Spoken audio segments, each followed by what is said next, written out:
사람들이 착각하는 게 용산이 풍수가 좋다. 근데 거기 보시면 아시겠지만 지금 부촌이 아니죠. 용산 개발 얘기하면서 풍수 얘기하는 건 사실은 구용산이 아니라 뻘을 메워서 만든 곳이기 때문에 필요하다는 말씀을 드리고 싶네요. 지금 저지대 쪽에 살던 사람들을 밀어내고 만든 게 일본국이지 미국이신 건데 용산 미국이지 밀려난 사람들이 간 곳이 지금의 한남 3구역이라든지 골목의 모습을 진짜 보기 위해서는 뭐 이래야 한다가 아니라 이 자체가 서울이다라는 걸 받아들이시라. 그 경성 이게 네. 옛날에 서울이죠. 경성이라고 말했죠. 근대 이렇게 표현해야 되나? 경성. 그렇죠. 서울에서 이제 청계천이라는 곳이 있어요. 네. 이게 좀 새롭게 탄생했는데 요즘 저희가 다닐 때는 뭐 데이트도 하러 가고 또 아이들 손잡고 가고 사실 양재천 이전에 말씀해 주셨는데 이 천이 공원 역할을 같이 해주고 있잖아요. 또 잘 만들어 주셔가지고 그 의미가 담긴 청계천이 사실 역사적으로 문화적으로 어떤 이야기가 좀 펼쳐질지 우리 박사님께 한번 여쭤볼까요? 청계천에 대해서 사람들이 오해하는 게 복개를 했다가 복원을 했죠. 그러니까 뚜껑 덮을 때 뺐죠. 네, 그렇죠. 뚜껑 덮기 전에 굉장히 맑아서 사람들이 빨래를 하고 그랬다라는 착각들을 합니다. 거기는 원래부터 그렇게 깨끗한 물이 아니었어요. 조선시대 초기부터 조금 더 살검정 쪽에서 내려와서 수도를 만들면서 이게 문화처럼 판 거죠. 그 준천을 했다고 하는데 이걸 한 번씩 왕이 해주는 게 큰 일이었습니다. 판 거예요, 거기가? 원래부터 개천이 있겠지만 이게 그렇게 맑고 그런 게 아니라 좀 그나마 쓸만하게 정비를 계속 해줘야 되는 것이었어요. 더 관리를 해줬군요. 그러다가 도저히 안 돼가지고 일제 때부터 덮으려고 하다가 현대 한국 들어 겨우 덮은 게 청계천 복귀였던 거고 덮었더니 더 문제가 커가지고 더러 끄집어낸 게 이명박 시장 때의 복원이었다. 그래서 저는 복귀 시절에 들어갔었는데 이명박 시장 때 행사가 있었어요. 복원을 해야 한다는 명분을 주기 위해서 얼마나 오염됐는지를 시민들에게 공개하는 행사가 있었습니다. 그때 당첨이 돼서 방독면 쓰고 들어갔는데 시가 안내해서 방독면. 그때 대략 청계천 2가쯤에서 같이 들어가서 보고 수표교 있던 위치에 이렇게 시멘트 표시되어 있었습니다. 네. 그때 복귀하던 사람들이 이 위치다라고 그래서 언젠가 다시 복원하면 여기 해야 된다라고 표시해둔 게 있었어요. 그런 거 체크하고 한참 여름이었는데 남산 쪽에서 이제 물이 흘러오는 게 보이더라고요. 백사장은 좀 깔려있고 컴컴한데 그런 거 보고 7, 8갈쯤 가면 굉장히 넓어져서 작업용 차도 드나들고 그런데 보면 위에 구멍이 있었어요. 가스가 차면 안 돼, 폭발하니까 빼는 그 아래마다 담배꽁초가 수북이 쌓여있는 거 다 버리니까 보면 그런 것들을 보면서 이 천은 관리해야 되는 천인 거다. 우리 아름다운 게 아니었던 거고 여름만 비 내리면 좀 물이 흐르다가 겨울 되면 건천이 되는 그런 곳이었다. 그리고 중간중간에 복원할 때 한 8가 9갈쯤에 오갈수문이라고 있었어요. 거기서 역전꾸러기가 많이 나왔답니다. 동대문을 밤 되면 닫잖아요. 옛날 조선시대 때. 그래서 문틈으로 이렇게 수문 사이로 사람 다 드나들었는데 그래서 아마 어느 도둑이 도망가다가 잘못 떨어뜨려가지고 역전꾸러기가 땅에 있지 않았을까 추정하기도 하고 그랬던 곳인 거죠. 그 천을 따라서 일제 때 2가지 교통계획이 만들어지는데 하나는 기동차길이라고 지금의 동대문 동쪽부터 뚝섬과 광진교까지 중에 도시 전철을 놨습니다. 이건 전차랑 다른 거예요. 기동차를 부릅니다. 경성궤도 서울궤도라고 불렀어요. 지상으로 가는 지상입니다. 그래서 청계천 복귀했을 시점에 답사를 쭉 했었는데 7, 8갈쯤 가면 기동차길이라는 팻말이 남아있었습니다. 또 하나 계획이 일제 말기 때 지하철을 놓을 계획을 했었는데 그 계획했던 노선 중 하나가 청계천을 활용한다는 거였어요.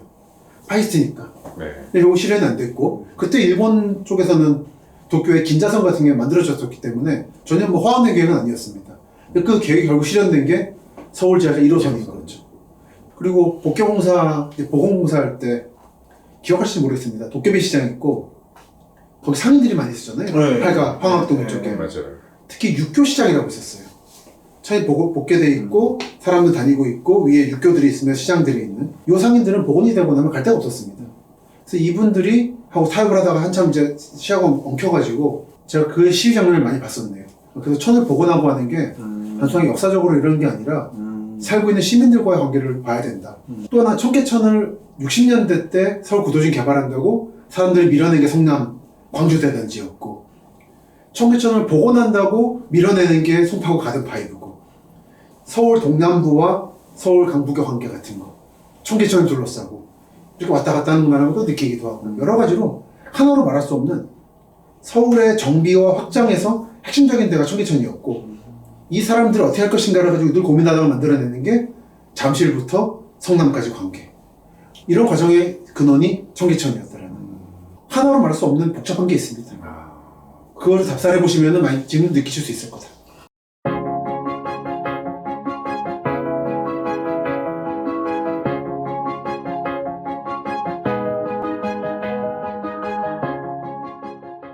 자, 이제 책의 중반부에서 요즘에 가장 핫한 지역 중에 하나죠. 신용산을 답사하신 내용이 흥미롭습니다. 지금은 용산이 용산 공원과 용산국제업무지구로 천지 개벽을 하고 있는데 과거 식민지 시대의 풍경이 남아있는 신용산을 다녀오신 이야기 부탁드립니다. 마침 요즘에 정비창 전면구역 약간 좀 들여다봤습니다만 사람들이 착각하는 게 용산의 풍수가 좋다. 그 풍수 좋은 건 구용산이고요. 신용산이 있으면 구용산이 있겠죠. 네. 효창 쪽 가보시면은 용원동이라든지 꽤 언덕입니다. 그게 원래 용산이에요. 네. 남산부터 쭉 뻗어나오는 용 같잖아요. 근데 거기 보시면 아시겠지만 지금 부촌이 아니죠. 그 예전의 풍수하고 지금 다른 거다. 신용산은 뭐냐면 그 구용산이 아닌 백사장 지역을 갈아엎어가지고 거기 약간 사람 마을이 있었습니다만 밀어내서 밀린 사람들이 만들어낸 게 보광동과 한남동인 거고 언덕바지. 그 빈 땅에 만들어지는 게 일본군 기지인 거고 용산역인 거고 신용산 신장로 거리인 거죠. 대략 삼각지부터 신용산역까지가 그 구역을 보시면 됩니다. 그러니까 지금 사람들이 용산 개발 많이 하는데 용산 개발 얘기하면서 풍수 얘기하는 건 사실은 딴 얘기하고 있는 거라는 겁니다. 사람들이 너무 모르시더라고요, 그 얘기를. 그 정근대는 풍수를 알 수 있는데 농업시대적으로 그리고 하지만 근대 이후에는 토건 기술이 좋아지면서 사람들이 못 살던 땅을 만들게 되는 거다. 잠실도 그런 거였고 영등포도 그런 건데 그 스타트가 신용산인 거죠. 신용산 지금부터 가보시면 예전에 빈 땅이었던 데를 또는 조그만 마을에 있다가 만든 근대적 도시를 만든 과정을 볼 수가 있고 그 과정이 다음 이어져 나가서 아모레 퍼시픽이라든지 용산 정비창 전면구역이라든지 또 한 번 탈바꿈하는 과정을 보면서 근대 토목기술이라는 건 이런 것이구나라는 걸 실감하실 수 있을 겁니다. 특히 용산역에서 퍼시픽 쪽으로 나와서 남쪽 내려오면 그 용산 철도 관사촌인데 대규모죠. 거기에 건물에 식당 하나가 있어요. 그게 옛날 일본 제국 일본 시절에 한반도뿐 아니라 옛날 일본 제국 영역내에서 제일 좋은 건물 하나가 남아 있습니다. 그 식당은 그런데 가보시면 아십니다. 되게 한정식 집인데 조만간 답사해서 가보려고 그럽니다만 곧 없어질 거라. 거기부터 그 너머에 트럼프 월드 있고 모 건설회사가 지으려고 하는 군부대 자리, 복지단 자리 그런 데들이 다 여러분이 생각하시는 용산인 거죠. 근데 거기에 대해서 한 가지만 말씀드리면은 50년대 만든 건물들이 좀 많아요. 그 도로변으로 다리 건너와서 서울역 가는 방향으로 쭈루룩 한 3-4층짜리 건물들이 많은데 요즘 카페도 많이 돼 있고 일부는 헐려가지고 아무래도 퍼시픽도 되고 그 건물들 붕괴 사고도 났었죠. 건축가분 얘기를 들어보면 거기는 설계도가 없다고 정말 벽돌을 그냥 쌓아서 만든 건물이라 조심하시는 말을 하더라고요. 그 일제때 건물이 아니라 50년대 건물인데 한참 좀 힘들 때 만든 건물들이라서 그때도 물론 번화가긴 했다. 많았죠, 그런 건물들. 그렇죠. 그리고 그나마 남영동 숙대입구 쪽 그 미군 기지촌으로서 뭐 털분의 스테이크라든지 이태원식 부대찌개 발상지 같은 곳이 거기 몇 군데 있는데 거기도 보면 요즘에 예전 건물, 식민지대 건물도 그렇고 현대 건물도 그렇고 예전 건물을 이렇게 틈을 더 터가지고 창을 크게 낸다든지 하는 걸 하는데 늘 안전에는 주의하시면서 다니시라. 그게 건물이 무너질 수 있다. 벽돌을 쓰려면 잘 써야 됩니다. 네. 벽돌을 쌓는다고 벽돌 건물이 되는 게 아니에요. 사실 벽돌 건물은 일반 콘크리트보다 어렵습니다. 근데 한국의 건축가 분들 말씀 들어보면 이걸 좀 쉽게 보는 경향이 있다고 한국이. 지진이 안 나니까 괜찮다는 식으로. 그런 게 아니에요. 특히 벽돌 건물인데 창을 더 터낸 거는 좀 잘 보시라는 말씀 드리고 다시 한번 강조하지만 건물이나 도시 지을 때 왜 이렇게 안전 문제에 무감하시는지 모르겠어요. 한국 사람들. 사고가 안 나는 것도 아니고 전 그런 붕괴 사고 나오면 가거든요. 참 사람들이 없는 손 치고 개발을 참 잘한다 생각을 합니다. 거기는 구용산이 아니라 뻘 메워서 만든 곳이기 때문에 갈층주의가 필요하다는 말씀을 드리고 싶네요. 그쪽에 용리단길에 이렇게 상가를 좀 이제 보러 갔을 때도 말씀하신 그대로 이게 또 적산가옥처럼 이렇게 그 목자재 가지고도 써 있는 것도 그렇죠. 있고 굉장히 많이 있고 하다 보니까 이게 버틸까? 오히려 일제트 건물은 괜찮을 수 있어요. 설계도가 없긴 하지만 그래도 그때는 그 사람들은 오래 산다는 생각으로 만들었어. 우리 50년대 그 오래 건물들이 좀 건물들이 문제가 있다. 그 뒤에 70년대 되면 또 나아지는데 그 시기가 네. 한국이 어려웠던 시기예요. 공백기였어. 공백기였어. 그걸 그냥 옛날 건물에 보시면 안 되고 연식 구분하신 다음에 오면 좀 내가 여기 들어가도 된다 이런 걸 보실 수 있죠. 그리고 아까 말씀드렸습니다만 이 원래 지금 저지대 쪽에 살던 사람들을 밀어내고 만든 게 일본 공기지 미군 기지인 건데 용산 미군 기지 밀려난 사람들이 간 곳이 지금의 한남 3구역이라든지 한남 2구역 이런 곳들이 있죠. 바로 얼마 전에 다녀와서 좀 말씀을 조금만 드리면은 이제 3구역은 패스 치고 있더라고요. 지금 녹화하는 시점에서 며칠 뒤인 4월 15일에 퇴거 끝낸다고. 일반적으로 아시겠지만 퇴거가 잘 안 되잖아요. 여러 가지 이유에서. 근데 3구역은 오래 끌다 보니까 아무래도 좀 이번에 순조롭게 진행되는 것 같습니다. 거기가 보면 옛날 천변, 그러니까 백사장의 마을 사람들이 모시던 부군당 같은 물리의 신들이 있는데 사당이 있어요. 예. 예전 문 닫혀있어가지고 못 보다가 이번에 가보니까 열리더라고요. 이제. 아마 보존 안 될 것 같은데 보고 나오는데 직원분들이 다니면서 감시하고 있더라고요. 그리고 그 언덕바지에 이미 개발된 아파트로 개발된 데하고 만나는 언덕바지에 보광동 상이용사촌이라는 게 있었어요. 그쪽이 원래 이태원 공동묘지 지역인데 일본인들이 그 개발을 시작하면서 망우리를 보냅니다. 그게 망우리 탄생이에요. 근데 완전히 못 옮겨가지고 뼈가 좀 남았대요. 그래서 그 동네가 한참 이제 50년 개발할 때 도깨비불이 많이 나왔답니다. 도깨비불이 뭐냐면 사람의 뼈가 공기에 노출되면 인이 나오는 거라서. 근데 그러던 동네에 상용사들을 살게 한 집단 단지가 있어요. 그것도 이제 사라진다고 하고 마지막으로 봤고 전 답사할 때 늘 보는 게 꽃과 자동차인데 한국은 어느 골목이나 불법 주차가 있어요.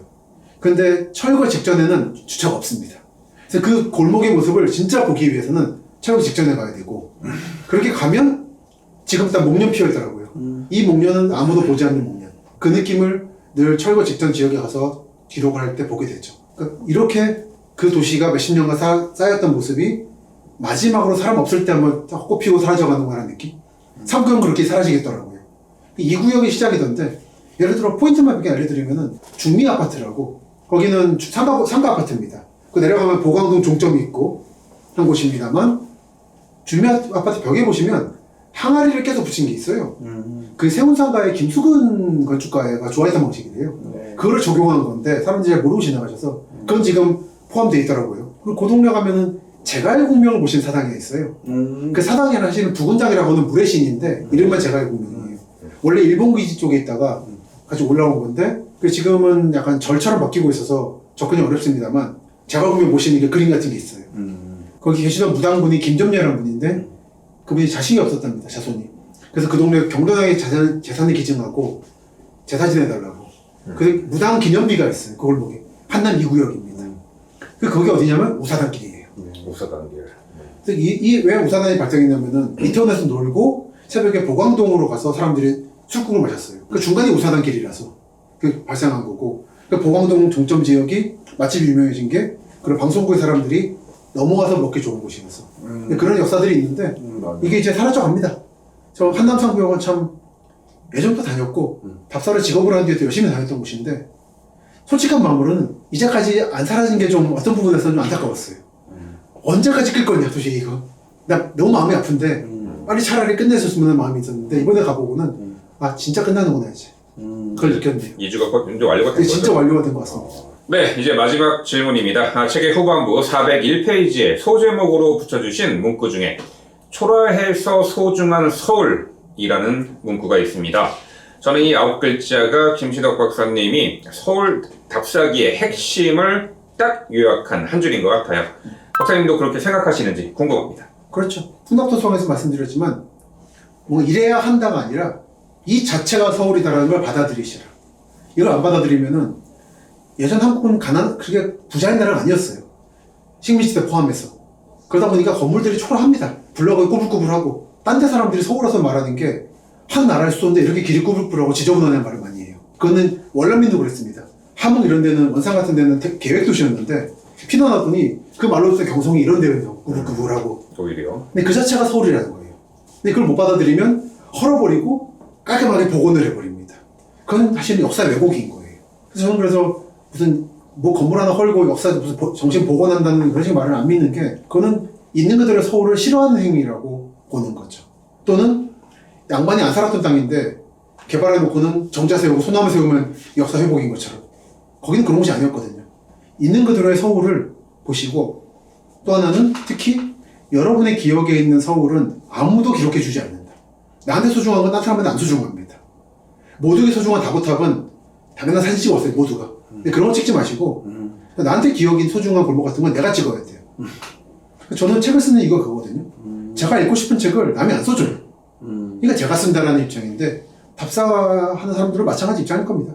꼭 답사가 아니더라도 생활인으로서도 그래야 나중에 후회가 없으실 거예요. 내 기억은 아무도 소중히 여기지 않고 나한테만 소중한 거다. 우주의 중심은 내가 아니다라는 생각으로 도시를 바라보시면은 좀 더 마음이 급해지시고 많은 기록을 하시게 될 겁니다. 지금 말씀하신 부분이 되게 와닿는 게 저희 집에 있는 라일락, 목련도 아무도 봐주지 않은 채 계속 피어날 건데 그런 기억들을 제가 좀 챙기고 좀 기록을 해야겠다라는 생각이 드네요. 네, 좋습니다. 오늘 좋은 말씀 너무 감사했습니다, 박사님. 이제 4권의 책이 모두 끝났습니다. 박사님 이렇게 4권의 책을 시리즈로 끝내신 소감 어떠신지요? 이렇게 쭉 훑은 게 처음이네요. 아, 네. 감개무량. 저희도 영광이었습니다. 저희도 영광입니다, 교수님. 네. 앞으로도 김시덕 박사님과의 좋은 인연 잘 이어가기를 바라겠습니다. 오늘 한국 도시 아카이브 마지막 시간이지만 김시덕 박사님과의 방송이 마지막 시간은 절대 아닙니다. 다음 시간에는 저희가 예고해 드렸듯이 김시덕 박사님의 따끈따끈한 신간 강남 다루어 보겠습니다.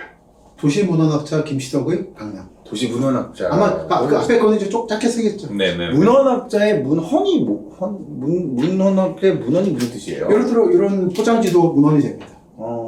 이게 뭘 의미하고 왜 이런 포트를 쓰고 있나부터 하나하나 이 재질은 뭐고 다 문헌이 되는 거죠. 자, 인문학적 시선으로 보는 부동산 이야기, 부동산 인문학. 앞으로도 여러분들의 투자에 도움이 될 양질의 콘텐츠를 많이 보여드릴 준비하고 있으니까요. 구독, 좋아요, 댓글, 알람 설정까지 부탁드리면서 자, 저희는 여기서 인사드리겠습니다. 다음 시간에 다시 뵙도록 하겠습니다. 감사합니다.